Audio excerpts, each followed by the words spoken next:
Hello kapamilya, good morning po. Ayan, maaga po tayo napunta dito sa ating garden at syempre kukuha tayo ng talbos ng ating kamote at itong ating mga kamote tingnan nyo naman, napaka-fresh ng mga talbos ng ating mga kamote at ang gaganda ng kanyang mga talbos at ito kukunin natin at tayo magluluto ng ating tanghalian at syempre itong mga talbos na to kailangan matanggal na at tayo magtatanim ulit ng panibago at syempre kailangan, sabi nga ni boss, maparami daw ito at sa susunod siguro kailangan maluwang-luwang yung tatamnan natin. Kaya ayan yung ating mga itinatanim kapamilya at yan kailangan maparami natin para sa susunod mas maluwang yung matatamnan natin ng ating mga kamote at yan importanteng maparami natin yung mga kapamilya dahil yan maraming pakinabang dito sa ating mga kamote na to, yung mapalaman o kaya talbos may pakinabang sa kanila, kaya maganda talaga mga kapamilya na nagtatanim tayo ng mga ganitong gulay at yan naman napaka healthy at syempre organic yung ating mga itinatanim, kaya yan ang gustong gusto nating itinatanim at eto mga kapamilya, kahit na basta na itanim mo yan hindi na kailangan ng maintenance yan at kumakapal hanggang tinatanggalan mo ng talbos parami ng parami yan. Kaya ang sabi nga ni boss, kailangan daw maparami natin to para sa susunod maluwang-luwang na yung ating matatamnan. Kaya yan yung ating mga talbos ng kamote at yan iluluto natin sa ating tanghalian at magluluto tayo ng mga gulay mamaya at ihahalo natin tong ating mga talbos ng kamote. Kaya ayan yung ating ginagawa.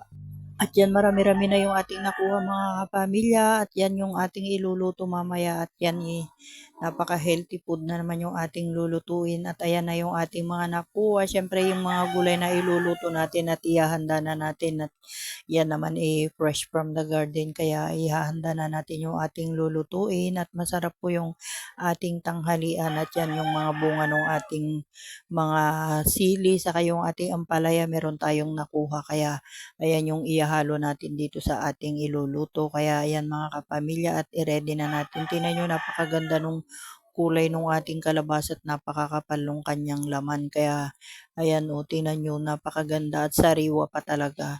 Kaya ayan ang kagandahan pag may mga tanim mga kapamilya, meron talagang aanihin. Kaya maganda pag may mga pananim tayo na mga gulay, kagaya niyan at yung meron tayong mga nailuluto pagkakailangan natin. Siyempre napakalaking bagay po nung mga gulay na yan at hindi na natin kailangan bumili pa sa palengke o sa tindahan, kaya napakalaking tipid pagka may mga pananim tayo, kaya yan ang maganda. Instead na bibili tayo ng mga ulam natin meron dyan sa ating garden, yun na lang yung ating kinukuha. Kaya ayan ang kagandahan talaga pagka masipag ka lang talagang magtanim napakagandang magtanim ng mga iba't ibang klase ng gulay at kahit yung pang araw-araw mo kaya nang i-sustain ng mga gulay na yan kung mahilig ka talagang magtanim at mahilig ka sa mga gulay.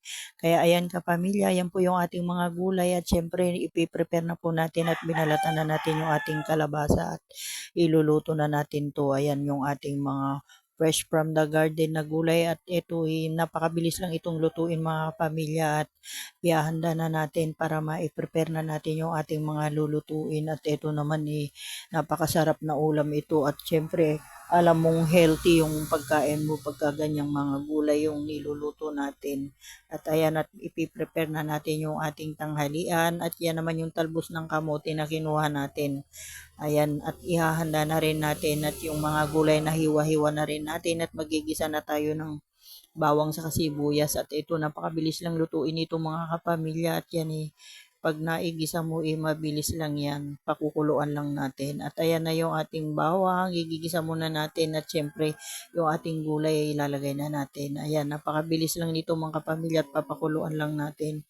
Pag napakuluan yan, ilalagay na rin natin yung ating mga talbos ng kamote at ang talbos ng kamote napakabilis lang maluto, kaya iuhuli natin at pagkulo ng ating gulay luto na yung ating mga talbos ng kamote. Kaya ayan yung ating talbos ng kamote nilagay na po natin at syempre mabilis lang yan maluto, kaya ayan at pag napakuluan luto na yan mga kapamilya at ayan luto na yung ating ulam at tingnan nyo naman yung ating gulay napakasarap nung itsura niya at syempre healthy food na naman yung ating tanghalian, kaya ayan kakain na tayo.